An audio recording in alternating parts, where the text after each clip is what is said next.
Et les gens regardent, et apprécient, et commentent, et participent. Alors, t'as quel âge? J'ai 20 ans. T'as 20 ans, t'as commencé à 12 ans, c'est ça? Alors, c'est un peu compliqué. Ma chaîne YouTube, je l'ai commencé il y a 3 ans. Oui, il y a 3 ans. Mais quand j'avais 12 ans, c'est vrai que j'ai posté une première vidéo sur Dailymotion, c'était juste pour... C'est juste pour le cocorico, Arnaud Montebourg, Made in France, marinière, tout ça. C'est ça. Très bien. Donc effectivement, tu fais partie de cette nouvelle génération qui a créé son propre média et est devenu son propre média via YouTube. On vient de le dire, 250 000 abonnés. Qu'est-ce qui pour toi fait la différence? On abordait tout à l'heure le sujet des sites d'actualité et des réseaux sociaux, même la différence de temporalité, c'est-à-dire les sites plus classiques qui proposent des solutions qu'on retrouve encore 8 ans après, les réseaux sociaux qui sont perpétuels sites d'actualité. Toi, tu te positionnes comment et tu vois comment la différence dans ce que tu fais toi par rapport à ces formats plus classiques? Les solutions, c'est quelque chose qui est un peu impersonnel en fait, dans le sens où on explique comment finir le jeu, mais on ne met pas forcément une touche personnelle, sauf qu'on peut mettre un peu d'humour, c'est possible.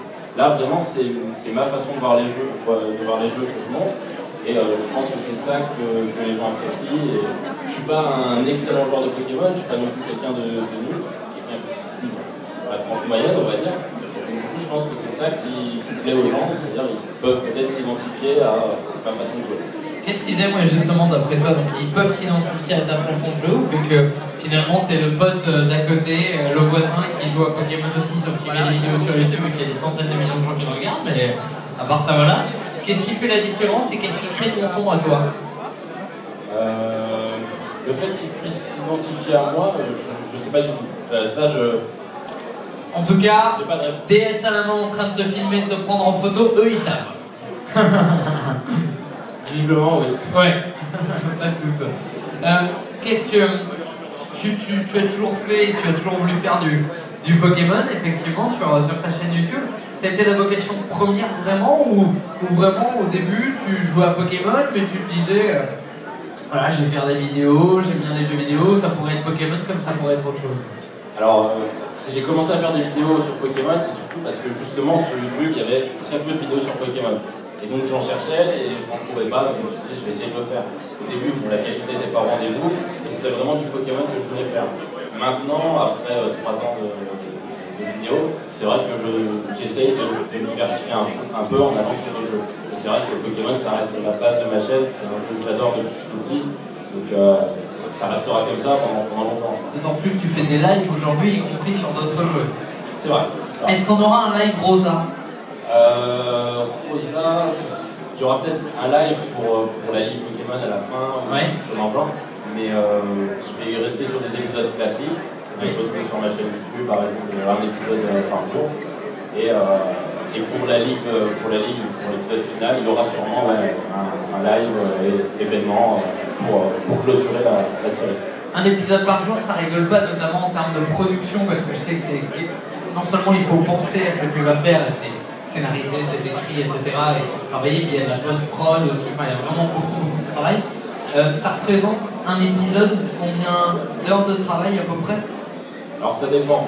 Là, quand on parle d'épisodes scénarisés, là en l'occurrence c'est pas tellement scénarisé, vu qu'un jeu est déjà scénarisé. On se laisse porter par ça. Ouais. Un épisode d'un let's play classique, c'est plutôt facile à tourner, pas trop de préparation en amont. Par contre, après, en post-production, c'est vrai qu'il y a tout ce que je vais rajouter autour de la vidéo, faire ce qu'on appelle un layout, mettre autour de la vidéo pour donner un peu plus d'informations complémentaires à l'écran. Et puis il y a tout ce qui est les coupures au montage, tout ça. Donc c'est vrai que pour une vidéo qui va durer 20-25 minutes, il faut compter 25 minutes de tournage et 30 minutes à 1 heure pour le montage. D'accord. Et alors, question bête, mais je sais que nombreux sont celles et ceux qui se la posent, parce que nombreux sont celles et ceux qui aimeraient faire du Titeuf dans leur vie. Le matériel pour être du Titeuf? Le matériel c'est compliqué, ça dépend après sur quel support on a envie de faire des vidéos. Si on a envie de faire des vidéos sur console de salon, c'est facile, il y a des boîtiers de capture qui existent. Il faut quand même payer une petite centaine d'euros. C'est 100-150 € à peu près. C'est ça. la qualité, et donc ça permet de capturer la vidéo après. Il faut un logiciel de montage derrière, qui est gratuit, on a des payants. Les gratuits peuvent très bien faire l'affaire, mais c'est vrai qu'après un logiciel professionnel, c'est mieux. Et par contre, si on veut enregistrer sur des consoles, justement sur Pokémon sur console portable, là c'est beaucoup plus compliqué. Il faut passer par des logiciels sur son PC. Console de debug. Voilà, c'est ça. On rentre dans les arcanes un peu techniques. Alors oui, c'est vrai que c'est une question, c'est quand même très professionnalisant, tout ça, c'est beaucoup de matériel. Est-ce que toi, c'est la vidéo, faire des vidéos sur YouTube, faire peut-être du film plus tard, est-ce que c'est une vocation chez toi? Je dirais pas que c'est une vocation, c'est quelque chose qui m'est un peu tombé dessus, on va dire. J'ai commencé et au final ça a marché, donc j'ai trouvé ça cool. Est-ce que tu as envie de continuer en fait? Et j'ai envie de continuer, ça c'est sûr. Mais à la base, je ne voyais pas du tout faire quelque chose dans la vidéo sur le court ou le long terme. Voilà. Tu ne vois pas réalisateur plus tard, c'est-à-dire que les vidéos YouTube ne sont pas le premier pas à un long métrage de Nubit. Maintenant, c'est ça. Disons que ce serait plus envisageable qu'il y a 3 ans, quand n'avait pas commencé YouTube, on ne savait pas du tout comment on faisait vraiment une vidéo. Maintenant, c'est vrai que j'ai un petit peu appris à faire des choses, un peu plus à l'aise devant la caméra que quand j'ai commencé. Donc c'est sûr que ça aide et ça pourrait déboucher sur d'autres choses par la suite. Question un peu technique, un peu bête, mais à laquelle on est complètement confronté, on en entend beaucoup parler dans les médias en ce moment, celle de la question du droit d'auteur. Finalement, t'as jamais eu de soucis avec les officiels? Je dis on en parle beaucoup en ce moment parce que c'est même un sujet avec Twitch aussi, enfin c'est un des gros sujets, le live stream et les vidéos sur les jeux vidéo. T'as jamais eu de problème avec les officiels? Alors, si, des problèmes, j'en ai eu, enfin, pas des problèmes graves.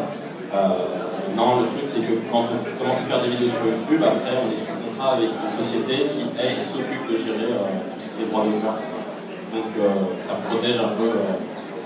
Et donc à ce niveau-là, j'ai pas eu de soucis de droit d'auteur. Pour expliquer, une fois que tu as atteint un certain palier dans le nombre de vues, YouTube prend contact avec toi pour que tu sois considéré comme un, j'allais utiliser le terme de Dailymotion, mais oui, un créateur de contenu reconnu, disons, par YouTube. À partir de là, tu as droit à tout un système, y compris de monétisation et de génération de droits d'auteur et de rétribution de droits d'auteur quand tu utilises des droits, enfin des œuvres protégées.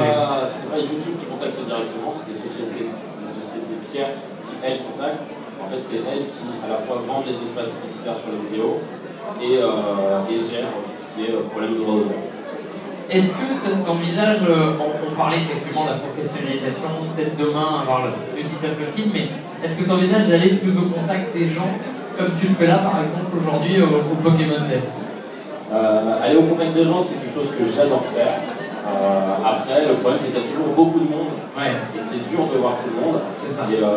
Mais c'est vrai que c'est quelque chose que j'aimerais vraiment être plus au contact des gens, mais pour le moment c'est difficilement réalisable parce que je ne vois pas comment le faire avec mes propres moyens de rencontrer tant de personnes. C'est compliqué. Comment tu appréhendes ce succès incroyable, le fait que quand tu es arrivé, tout le monde t'a acclamé, il y a des gens qui sont venus pour te voir directement, par exemple, d'ailleurs ils sont venus à cette heure-ci pour venir te voir à toi. D'ailleurs ils pourront poser des questions tout à l'heure. Exactement, dans quelques instants même. Déjà je pensais pas qu'en arrivant ils allaient scander du petit œuf, je sais pas. Mais en tout cas c'est super cool et c'est un truc que j'imaginais même pas il y a quelques années, même, il y a un mois je n'aurais pas pensé être là sur scène devant des centaines de Pokéfans. D'ailleurs c'est un événement vraiment cool, mais j'apprends pas spécialement, mais je laisse venir comme ça vient et pour le moment ça va. Ça va être le moment effectivement de vous entendre à vous tous parce que vous pouvez avoir des dizaines de questions à poser à l'éditeur. On va essayer de faire passer au maximum d'entre vous. Qui a une question?